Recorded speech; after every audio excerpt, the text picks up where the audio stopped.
take the parable of the unjust judge and the widow who came along to the courthouse, and the judge was coming out smoking his black cigar, and he hadn't had his breakfast yet, and he was on his way over to have a cup of coffee and a little breakfast, and then he was coming back to sit on the bench. And the woman was parked out there. She knew she couldn't talk to him in his office, so she decided she was going to stand outside the courthouse until he came. And when he came out of the courthouse and was puffing on his cigar, she come up to him and grabbed a hold of his coattails.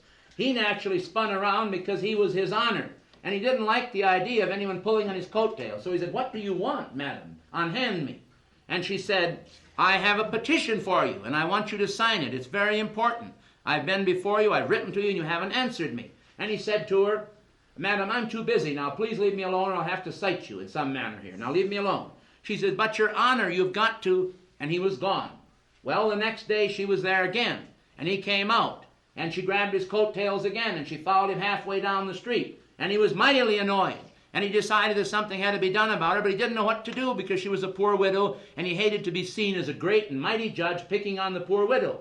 But she was there the next day, and as the days passed, every day, she was still there, and like a thorn in his side, she was utterly tearing his heart out. So finally he talked to himself about her, and he said, "Lest this woman weary me by her continual coming, I will grant her request."